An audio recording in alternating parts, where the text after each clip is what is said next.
আসসালামু আলাইকুম ওয়া রাহমাতুল্লাহি ওয়া বারাকাতুহু। এই মুহূর্তে যারা আমার ভিডিওটি ক্লিক করেছেন তাদেরকে অসংখ্য ধন্যবাদ এবং আপনারা গুরুত্ব সহকারে আজকের এই অন্তত ভিডিওটি দেখবেন, কারণ আজকের ভিডিওটি দেখলে আপনারা বুঝতে পারবেন একটা মানুষ কখন মৃত্যুর কোলে ঢলিয়ে পড়ে। তাই আসুন বেশি কথা না বলে আজকের মূল ভিডিওতে যাই। আপনি যদি 4টি কাজ করেন আপনার নিশ্চিত বেশি সময় আর নেই, আপনার মৃত্যু হবে ইনশাল্লাহ।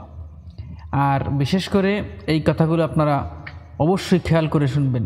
এই 4টি কাজ সম্পর্কে আপনাদের অবশ্যই অবগত হতে হবে, কারণ এই 4টি কাজ যদি কোনো মানুষ করে তাহলে তার মৃত্যু নিশ্চিত। নাম্বার 1, যদি কোনো ব্যক্তি মা বাবার সঙ্গে অন্যায় করে এবং মা বাবার অভিশাপ বারবার নিতে থাকে এবং এতিমকে কষ্ট দিলে, ভিখারিকে ঘর থেকে তাড়িয়ে দিলে,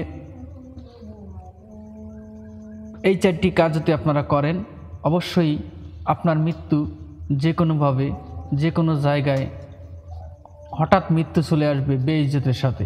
তাই আমরা এই কাজগুলো থেকে বিরত থাকি এবং এই কাজগুলো যেন আমরা মুসলমান, যেহেতু আমরা মুসলমান হয়ে এই 4টি কাজ যেন আমরা না করি এবং আমরা যেন মা বাপকে কষ্ট না দিই এবং এতিমকে কষ্ট না দিই, ভিখারিকে কষ্ট না দিই এবং মুসাফির ব্যক্তির সঙ্গে দুর্ব্যবহার করলে এবং মুসাফিরের সঙ্গে কোনো রকমের অপমানজনক কথা বললে আল্লাহ তাআলা যে কোনো মুহূর্তে আপনার প্রতি গজব নাজিল করে দিবেন।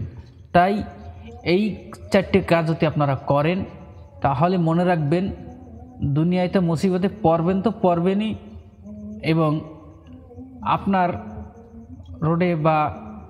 রোডে অকাল মৃত্যু অতি নিকটে চলে আসবে। আপনার হায়াত থাকতেও আপনার হায়াতকে পুড়িয়ে দিবে। তাই এই 4টি কাজ আপনার না করি। আসুন রমজান মাস, এই রমজান মাসে যদি আপনারা এরকম কাজ কেউ করে থাকি আল্লাহ তাআলার কাছে তওবা ইস্তেগফার করে ভালো হয়ে যায় এবং এই কাজ যেন আমরা না করি।